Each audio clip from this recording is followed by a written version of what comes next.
Hello, everybody. I'm Nusa Gorgon, and today we are going to be discussing what now for Stranger Things in Dead by Daylight. For those who don't know me, I've been a part of the Dead by Daylight community for a long time and part of the Stranger Things community since the release of Stranger Things. I'm a big fan of both the game Dead by Daylight and the show Stranger Things, and the Stranger Things chapter was something that brought me into Dead by Daylight. I, alongside many other people, were devastated when it got removed from the game Dead by Daylight, that being the Stranger Things chapter with the Demogorgon, Nancy, and Steve, but am now very happy that it is back into Dead by Daylight. I was one of the fortunate people to get it before it was removed, but I'm happy that people do get to experience these characters like I get to experience these characters. In today's video, we're going to be talking about skins, potential maps, potential killers, and potential stuff, basically, that could come to the game now that they have the license again for Stranger Things. So, I thought for the first topic, we might talk about skins that could potentially be coming to Dead by Daylight from the Stranger Things chapter. A couple skins come to mind when thinking about this, mostly legendary skins, but also some that I think would need to be characters to really get the full potential out of skins. I feel that Robin Buckley should most definitely be added, whether a legendary skin for Nancy or her own character definitely deserves to be in this game, as well as, which could be a controversial take, Eddie Munson. Not a lot of people do like Eddie, but I know a lot of people also do like Eddie. And I feel like him just being a legendary skin for Steve wouldn't really work well. Same being for Hopper and Joyce. Hopper and Joyce could be legendary skins for Steve and Nancy, but I feel like they would do better on their own as own separate characters in a different chapter. Some skins for Robin would include the Scoops Ahoy skin, so it would be matching with Steve, and probably the end one from the end of season 4 finale, because I feel like all three, Nancy, Steve, and Robin, should get their end finale skins in Dead by Daylight. I also feel like the library skin, when Nancy and Robin go to the library, would be a nice skin, but I feel like the Scoops Ahoy and the season 4 finale are the main ones that should be added to this game. For Steve, now that Steve is back, I feel like the upside down Steve, so the one with the vest and the bandage around his stomach, I feel like that one would be a really good skin and a very popular skin. Same with the upside down Nancy with the scarf and the striped shirt. Now, a reason I say Hopper and Joyce should be their own characters is because if they were skins for Steve and Nancy, they would only really realistically be able to have one skin. So that would probably be Hopper in his chief uniform and Joyce from season 1. But I feel like if they release them as characters in their own separate chapter with maybe not a killer, but just them, they'd have more opportunities to add skins from, say, season 3 and season 4, season 2, instead of just having the season 1 skins be for Steve and Nancy. I'd like to discuss now about a killer they could add under the license of Stranger Things into Dead by Daylight.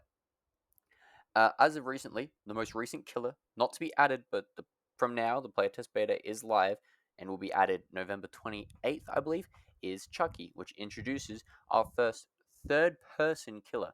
So, demo dogs might be an exception. I personally wouldn't like to see a chapter with demo dogs. I mean, we have the Demogorgon, and the demo dogs would probably just be a Chucky mix with the Xenomorph, and honestly, I feel like it'd be pretty lackluster. A killer that I do think deserves to be in this game is Vecna, and that is a very popular choice. A lot of people want to see Vecna in this game, and I understand why. Vecna is like the big bad of Stranger Things, the main villain, kind of. Um, so how would Vecna work in this game? Personally, I feel like they could do a lot. The Mori is already there, straightforward as can be, from when he uses his clocks and then his big hand. I haven't watched season 4 in a while, so I'll correct myself if I'm wrong on any information.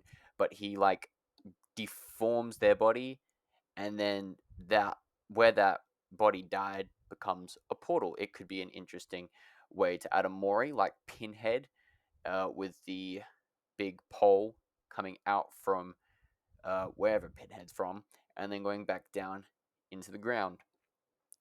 The powers I feel could be rangeable from teleportation to maybe stealth, possibly. There's a lot you could really do for Vecna, and I don't feel like I'm qualified enough to talk about what abilities Vecna should and shouldn't have. Um, I do believe though that Vecna would be a great addition to this game, and probably one that Stranger Things and DBD fans alike would really enjoy because it might add something new and fresh to the game, like Chucky is doing right now. Would now like to talk about maps in Dead by Daylight. There are 3 Stranger Things maps that I feel like could come in with other chapters in the future of Stranger Things and Dead by Daylight. 2 that are pretty well known and would be widely accepted as good maps. Another one that's a bit out there, but I feel like could work very, very well. I'll start with the one that's a bit out there, but that would be the Palace Arcade. Why? Well, I feel like it could be a great addition to this game. A smaller map, but still holding a special little vibe, I guess. It would be difficult to add because of the indoor and outdoor, but I feel like done right, it could be a very, very interesting map to play on. I had an idea for when you are inside the arcade, it's normal, it looks normal, and outside, when you're looking through a window, looks normal.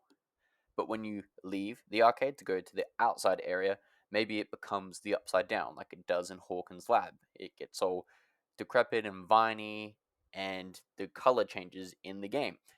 And I thought that would be cool. And maybe that if you look in the sky, you could see the Mind Flayer just looming and watching over you as you run away from your killer.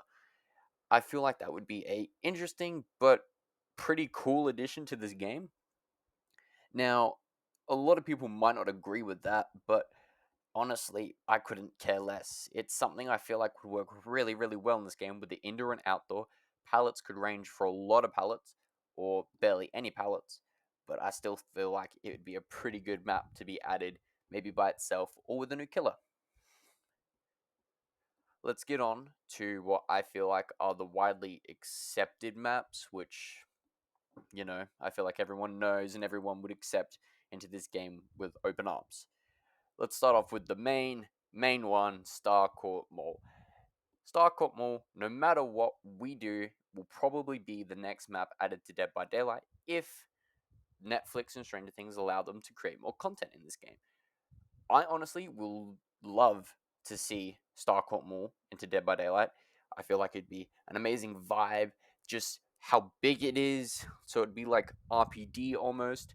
And I mean, Behavior's tackled huge maps before, so we don't really need to have a dumbed down, shorter version of it. We could have a pretty big Starcourt Mall, and it still work in this game. Loops could be a bit difficult to add, but knowing Behavior, they'll probably do a really, really good job at it, whether or not they struggle or they don't struggle with it. Now, for the second widely accepted one, would be, at least for me, Hawkins High School, or Hawkins the school.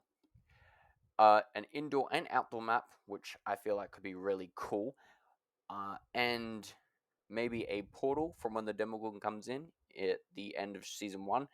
There's a little Easter egg. I feel like that could be cool. Um, the loops would probably be very insane, and killers like Clown and Wesker and probably Demo himself would be really good on that map because of the corridors that would be added. I honestly think that out of all the three of these maps, Starcourt Mall has got the best chance of actually being added into this game. And I mean, I'm not upset with that at all. I would love to see Starcourt Mall. And honestly, I feel like the next chapter, if for Stranger Things, would probably be Robin Buckley and Eddie Munson if they don't just become legendary skins for Steve and Nancy, or Joyce and Hopper as long as they don't become legendary skins for Steve and Nancy as well, and probably a killer in the form of Vecna. The map I feel like would most definitely be Starcourt Mall. Thank you everybody for watching that video. Very kind of you for making it to the end. Just like to say that everything in this video isn't confirmed or has been leaked or data mined. This is all just my theories, my speculations, and what I would personally like to see in this game. So do not take this video and use it as facts. It's not proven. I don't have any inside information. This is just what I would like to see in the game. Now, I do have a couple more ideas that I could make into a part 2. So if you guys would be interested in a part 2, let me know and we'll make it happen. But this has been my Stranger Things. What will happen for Stranger Things in Dead by Daylight now? And yeah, thank you all for watching. See you next time.